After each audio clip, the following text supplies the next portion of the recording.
जिससे पहले EPC industries के नाम से जाना जाता था, इस कंपनी को रडार पर रखिएगा। बीएससी कोड, एनएससी आईडी जो स्टॉक का है, महिंद्रा ईपीसी इरिगेशन की बात कर रहा हूं डायरेक्टर साहब, वो सब आपकी स्क्रीन पर आएगा। अच्छा, इसके लिए एक और रीजन है, मैंने शुरुआत में रीजंस तो हाईलाइट किए थे, इसके लिए एक और बड़ा रीजन समझिए।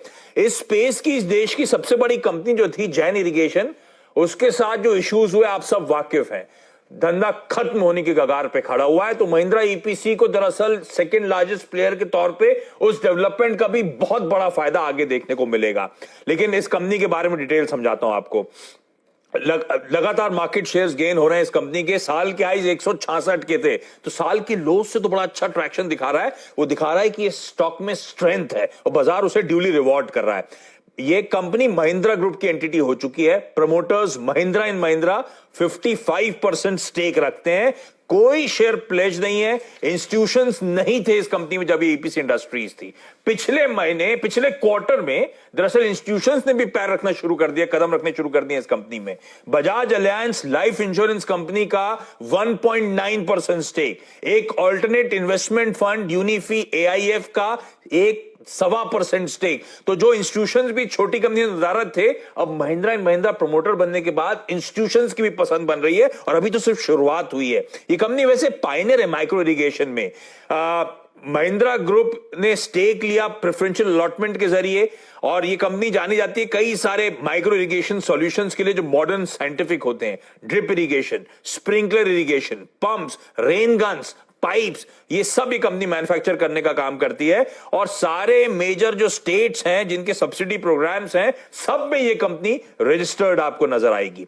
अच्छा, इस कंपनी ने दरअसल one stop shop agro products के लिए उसकी शुरुआत करी है, एग्री शोरूम्स की शुरुआत करी है, जिसमें महाराष्ट्र पहली जगह जहां पे वो एग्री शोरूम सेटअप करे गए। फाइनेंशियल मसल वाला प्रमोटर आ गया एमएनएम वैसे ही पहले एग्री मशीनरी के लिए, वैसे ही ट्रैक्टर्स के लिए, वैसे ही अपनी यूवी व्हीकल्स के लिए रूरल इंडिया में जाना जाता था।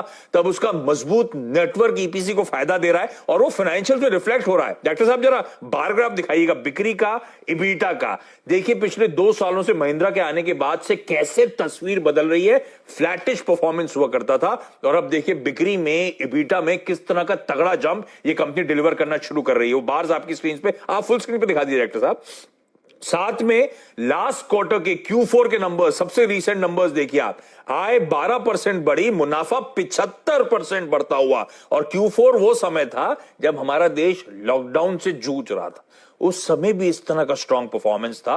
और इन सब के बीच में इस कंपनी का मार्केट कैप आज भी 400 करोड़ से नीचे का है।